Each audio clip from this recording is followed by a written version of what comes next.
आता यावर्षी आपल्याला सर्वसाधारण जिल्हा वार्षिक योजनेमध्ये 24-25मध्ये 576 कोटीचा नियतोय मंजूर आहे आणि अर्थसंकल्पित तरतूद ही 576 आणि आता 4च महिने झाले एप्रिल, मे, जून आणि जुलैचा चौथा महिना सुरू आहे.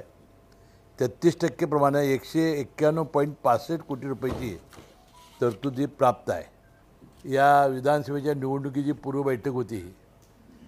अनेक सदस्यांनी अनेक प्रश्न इथं मांडले आणि मला वाटते अधिकाऱ्यांनीसुद्धा त्यांची उत्तरं दिली. जे विषय आमच्या पातळीवरचे होते जिल्हा नियोजन मंडळाच्यावरती आम्ही ताबडतोब निर्णय घेण्याचा प्रयत्न केलेला आहे.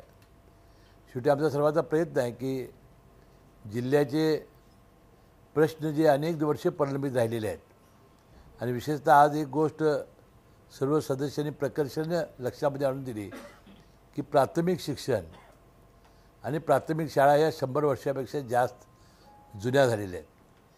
त्याची डागडुजी करणं, व्यवस्था करण्याची जबाबदारी ही जिल्हा नियोजन मंडळानं उचलली पाहिजे आणि चांगला निधी प्राप्त करून दिला पाहिजे. त्याशिवाय आरोग्याच्या व्यवस्थेबद्दलही चांगल्या पद्धतीच्या सूचना झाल्या आणि एकत्रित सर्वांनीच आता जे प्रश्न अनेक दिवस मंजूर झाले होते आज झालेले नाहीत त्याबद्दल बास्केट ब्रिजचा 1.5 वर्षापूर्वी याचं टेंडर मंजुरीचं काम अजून सुरू झालं नाही. याबद्दल खासदार धनंजय माडकांनी आपल्या तीव्र भावना व्यक्त केल्या. इचलकरंजी नगरपालिकेच्या पिण्याच्या पाण्याच्या बाबत आमदार आवाडे साहेबांनी आपल्या भावना तीव्र व्यक्त केल्या. खासदार धैर्यशील माने यांनी काही सूचना यामध्ये केल्या.